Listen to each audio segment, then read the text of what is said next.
You may not know who I am yet, but I sure know who your mom is. Booyah! I don't have a drinking problem. I have a drinking solution. Conflict resolution? That's for therapy. I'll straight up punch you in the face. I'm a pathological liar. In fact, that's why they hired me.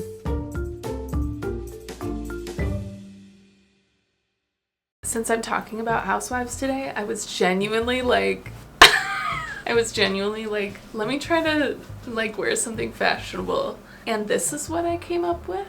I don't know, you guys. Listen, I've kind of been trapped inside for the last few days because of the weather. So let's get right into it. You know what we're doing. We are rating Real Housewives franchises. You saw the title, so you know my opinions, but that's just one of them. Okay, I'm Misty. This is Misty Cubed. Like the video if you have a good time. Subscribe and follow along if you enjoy talking about scams, manifesting, and apparently Real Housewives. Before I get into it, full disclosure, there are some franchises not included on here because I just haven't seen them. That's it. I'm looking at the Wikipedia and I didn't even know that there was a Real Housewives of DC, so I have to research that later because I feel like Real Housewives of Potomac is, Potomac is like the DC area, so. Also Real Housewives of Dallas. I actually thought that one was still around, but I guess not. I've also not seen Real Housewives of Miami. Don't worry, it's on my list. Nor have I seen the Dubai franchise. I do really want to see the Dubai one though, especially because Caroline was on Ladies of London, which is a deep cut. Bravo deep cut. Anyway, let's get down to brass tacks and start rating these bitches. Okay, so we are going in order of when these franchises came out. So we are starting with the one, the only Real Housewives of Orange County. Fun fact, Orange County was the first franchise I watched because when the pandemic hit, I was working from home and I was like, I just want a show to put on in the background, and I chose Real Housewives of Orange County. Little did I know it would change the trajectory of the remainder of my life. It was not a background show at all. It was very much a forefront show. Orange County is so fascinating, especially because it was the beginning of this whole thing, and you really see how the show transitioned from being this is the lifestyles of the rich and famous to their lifestyle is kind of secondary to drama, but also like, you guys know, it's so much more than drama. It's relationships, it's navigating money, it's lawsuits, it's interpersonal relationships. I'm sorry, but that girl Sarah broke the bow off my cake and ate it. Are you kidding me? Orange County I really love because I don't like some of the other franchises. It feels like a lot of the drama and issues they kind of have to conjure up, and I'll talk about that later. Orange County, it really feels like these women are being themselves for the most part, and their individual personalities really shine.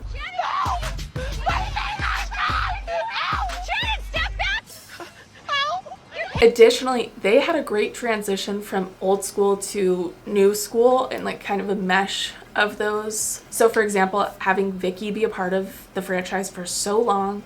You know what's going to be sad is one day when one of us dies. Tamara as well. How do you know what's good for me? That's my opinion! And then Heather, I love that she's come back to the franchise. Perfect. Emily, I really enjoy, of course, and I'm just going off the top of my head because I want to call to things that are actually memorable about these franchises. So Orange County, because of all of those reasons, I'm going to put it in the A tier. It is just a classic. I think that anybody wanting to get into the franchise should definitely watch Orange County. At first, it's for historical purposes, but then it's because it's simply entertaining. Oh, Kelly. Oh my God, she's fun to watch. She's a shit stirrer. It's your normal behavior? Whoa. You're a dork, that's what you are. Yeah, that's my husband. That's your husband. Next up, we have Real Housewives of New York. RHOA is such a classic. Any Housewives fan loves RHOA. I'm not including the latest season of New York in this rating just because I just started it. I know I'm super behind. I've been working up to it. You have Countess Luann de Lesseps. You came in your Herman Munster shoes. They're Louis Vuitton shoes, you know? Well, you know, even Louis Vuitton makes mistakes. So be cool. Don't be all, like, uncool. Sonia freaking Morgan. Okay, so I had a walk of shame. I admit it. I live for the walk of shame. Actually, I call it more of a victory lap. Aviva and the leg scene is still one of my favorite scenes. Let me tell you something, Heather. The only thing, Keep it together, Aviva. the only thing that is artificial or fake about me. You see the beginnings of Bethany Frankel, Ramona frickin' Singer. Bethany, can you do turtle time for 15 minutes? I cannot do turtle time. The last thing I want to do is put on my dancing shoes, but we are on a small boat, and I'd rather go to the fat turtle than go back to the boat and have to deal with the crazy toad. These women are straight up entertaining as fuck. Like, they are just genuinely interesting women, like true New Yorkers. I mean, Scary Island. And I threw up. She's paranoid. The night before I came. Because I don't want to be a part of this. Go to sleep! Go to sleep! You're crazy! Come on, their show is a gift. How can I forget Dorinda Medley? I decorated, I cooked, I made it nice. What's also so great about this franchise is, again, like, the drama is not concocted. They're just simply dramatic people. The chemistry with the cast is really outstanding for several seasons. Like, I don't think other franchises, except for Atlanta, can capture that chemistry that the ladies of New York have. It keeps the storyline moving really well. So we're actually gonna put RHONY in S tier. That's right. Okay, the one thing I spoiled for you. Real Housewives of Atlanta is simply the best Housewives franchise. Of course, we know the individual characters. You have breakout stars like Nene Leakes. What is this, honey? I was shocked, honey. I was in tears almost. Oh, girl, please put your shoes on. Let's go find you a home, honey. Ooh. People who were already famous and then like their fame was catapulted due to the franchise, such as Candy. She thinks that I owe her an apology. Good thing she don't get paid for thinking. There are other celebrities on there like Eva. I remember looking up to Eva when I was a child because I saw her in America's Next Top Model, and of course I wanted to be her. There are other celebrities in the franchise, but that's the cool thing about Atlanta and Beverly Hills that the other franchises don't really have, is these people already have created like a global name for themselves. A lot of the franchises do have women who are very well known in their own field, but I'm talking about like nationwide fame, worldwide fame. I'm worldwide. I'm worldwide. You see snippets of it, but that kind of sisterhood where you could read someone to filth and they could genuinely laugh because it was a good read or like comment on it and then move on from it. That's really only something that I feel like I see in Atlanta. They can go like head to head. So watch yourself before you get checked. Who gonna check me, boo? The comedy that comes out of Atlanta specifically is unmatched. Of course, everyone knows that Nene is hilarious. I am very rich, bitch. Phaedra is hilarious. Portia's hilarious. I'm ready for hard love. How hard? Wood hard. How can I not talk about Kenya? And I'm still fabulous. Well, you better preach now. Right? Fabulous. Gone with the wind, fabulous. Okay? Thank you.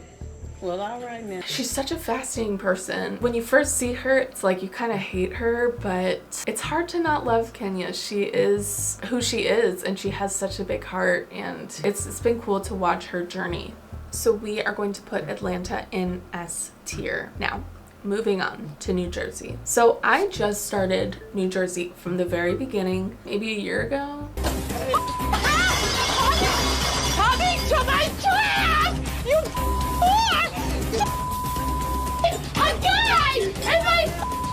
I'm currently on season 5, and it's taken me that long to get here because many episodes are almost unwatchable. It's not because it's bad, but it's because the vast majority of the drama, and sometimes the only drama, is between Teresa and Melissa.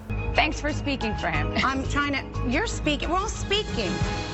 This is my brother. Like, I know it's your husband, I get it. It gets uninteresting, and I feel like at a certain point I'm just not invested in it, and I have to step away. Finally, I'm to this season where they're really addressing the court case that ultimately led to Joe Giudice being deported and then them getting a divorce. I don't know the full story yet, just from what I saw in the headlines 10 years ago, but I'm excited to see it pick up because I think they're like 11 or 12 seasons out now, so I'm only halfway through all the seasons, so I'm only speaking for the first like 5 seasons. You know what you are? You're a clown. I'm a clown? You're a clown. I really like to see their lifestyle and their culture really shines. There's a really strong influence of Italian culture, of course. Okay, I have to be completely honest. Since I filmed this video, I actually finished season 6 and started season 7, and I have to say that they've moved past a lot of the family drama, and I really don't think I gave New Jersey as much credit as I should have, because there's a reason it's also one of the most popular franchises around and has been for a long time. It's funny, it's endearing, and it really is so unique. So yeah, I'm a little harsh on New Jersey, but I'm gonna put it into C tier. I don't think I will put anything in the D tier, but New Jersey's probably like the worst for me. Beverly Hills. Beverly Hills was the second franchise that I watched after Orange County. It will never emotionally fulfill you. It's definitely the most popular, I feel. Like, I feel like the most people have seen it, and then of course the spin-off Vanderpump Rules is wildly popular. Beverly Hills is really interesting. They did a great job with casting, especially in the early seasons with Camille Grammer and Kyle Richards and Kim Richards. Shut your f***ing mouth. I've had enough of you, you beast. Beast? Yeah. The beginning seasons I think were so great, and then it really, in my opinion, took sort of a downturn, like when Teddy was in the mix. I'm a straight up Teddy hater, so sorry. What's your deal with Teddy? I don't know. She's kind of annoying for no reason. Like a little gnat. Oh, God. She's not a reality star to me. When Teddy came around, I feel like you really started to see this concoction of drama with Beverly Hills, and especially with Lisa Rinna. Rinna was not only a shit stirrer, but she was a concoctor. Like, I feel that she and Kyle and some other people were just trying to take the focus off of themselves and onto other people. I brought the bunny. And I really didn't like that. That really rubbed me the wrong way. So, beginning of Beverly Hills, great. Middle, not so great. I feel like it's on an upswing. I'm enjoying it more. I like Crystal. She gets criticism for being boring, but I like her. I like her energy. Jealous of what? Your ugly little No. Sutton is becoming quite the star, and I'm enjoying that. I like Garcelle because she really holds her own as a cast member. She doesn't have to concoct drama, but she is not afraid to speak her mind. You can tell that when she speaks up, it's times she would speak up if she was just hanging out with friends, no cameras. And that's not the case with everyone. So yeah, there are a lot of things I really like about Beverly Hills, and I'm struggling because I don't know if I should put it in A or B, because those middle seasons really were not fun to watch, I feel. But I think there's a little nostalgia there. I'm gonna put it in A. Yeah, I'm gonna put it in A. Real Housewives of Potomac is next. I'm sorry if I said that you were dumb. Maybe I meant you're stupid. I don't know. Ciao. So I was really excited to start watching Potomac because I had heard so much about it in the press, like when it first dropped, and I came into it like a couple years after. So when it comes to like businesses and being there for each other, they are, but it's you don't get as much of a togetherness of the cast. I feel like you did a little bit at first, and maybe now. That's how you came down. Yes. Go ahead. And yes. A lot of the drama they have is kind of frustrating. You feel like things could really turn on a dime because it's happened before. as far as like loyalties go. I'm gonna echo what everybody says about Potomac. I wish that the Green Eyed Bandits shared more about their lives, of course, but I'm kind of just over it. I'm a little bit over them. This is a moment for Robin. Robin don't get a lot of moments. She don't get a lot. Not a lot at all. Thank God Giselle is a good-looking woman, because goddamn, she can't dress at all. Look like Cruella de Vil. And you look like a whore on the street corner, but I ain't saying nothing about it. We're on the hater list. And Oh, hating on this? Like, the whole thing with Juan is just, it's like, how many more excuses do you have for this man type of thing. They don't want to talk about it. It's like, okay, in my opinion, Karen Huger is the grand dame, 100%. She's fucking hilarious, especially in this latest season. The entire year, but you asked all of us to be But this outfit reminds me of those women in a polygamy camp. And they're gonna stand up for their man. Only thing Robin was missing was her bonnet. Juan is a good man. You just don't know. Leslie, ask me anything about Juan. The whole world knows about Juan. We don't need to ask you about Juan. I'm loving her. So I love Potomac, but for the sake of having something in every tier on this rating chart, I'm gonna put it at B tier, just because these other ones are, I just have more fun watching them. Salt Lake City. Receipts, proof, timeline, screenshots, everything to prove that you are a bully. I started watching Salt Lake City as soon as Jen Shah went to prison, because I was like, I need the inside scoop. It was surprising to me how much I loved it. As you may know, being on this channel, I have specific interest in learning about cults. And so the fact that a lot of these women are in the Mormon church or have been excommunicated from the church, Mormon church, and just the fact that they're in Utah, it's a very Mormon state. So that adds a really interesting wrench into the mix, as expected. Jen Shah's storyline was so interesting. It's like you really witnessed somebody crashing and burning, and it was not nice to watch, but then you learn about all the things that she pled guilty to, and it's like, whoa. You know, I'm not for the prison industrial complex, but let's just say Jen Shah shouldn't be running a business. There's so much weirdness in that show. Mary Cosby. I don't even have to explain.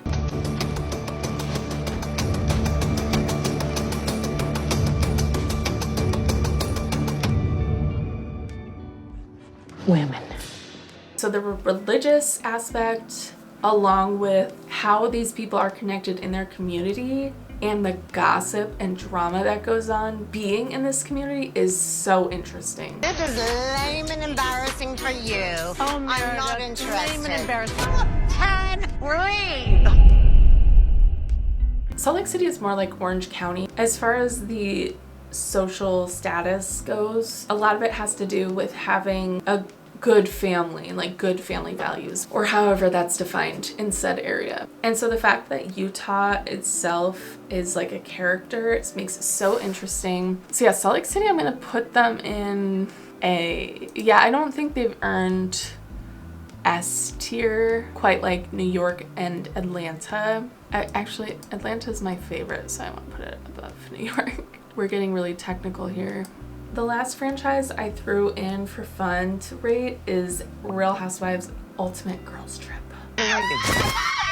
Jesus, Criminy. Oh my God, are we wearing underwear tonight? I think Ultimate Girls Trip is great. I mean, it's one of those things like that Bravo would be stupid not to do it, not to try it. At first you're kind of like, this sounds like a cash grab, and it definitely is. But for a Housewives fan, it's like, I want to see these ladies more. Like, of course. Kelly is just a conundrum.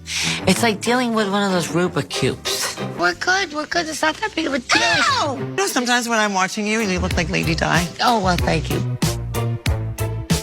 And to be able to see people from different franchises come together is really cool. It's just a trip, so you're not getting all of the dynamics. You're seeing a lot of old drama come up, but you're also seeing new conflict because you have new combinations of people. What made you think the lady was a lesbian? Her eyebrows. So that's pretty interesting that they're able to accomplish any sort of storyline within a week. Like, I think their trip is only a week or two, maybe max. I think it's only a week though. So Ultimate Girls Trip, it is fun. So I'm gonna put it in the B tier. Let's do B. And this is my official rating of Housewives franchises that I've seen. If you disagree with me, then leave me a comment. What I love about fans of the Housewives is that not everyone agrees on everything. You'll hear a question in the reunion or an accusatory statement in the reunion, and I'll be like, wow, is somebody really thinking that? I'm on Housewives Twitter, and so I see tons of takes on it, and I feel that I'm generally in line with the general public and fans, but I don't know, you'll just have to let me know. Subscribe to my channel, and I will see you in the next video. Bye. Goodbye, Kyle.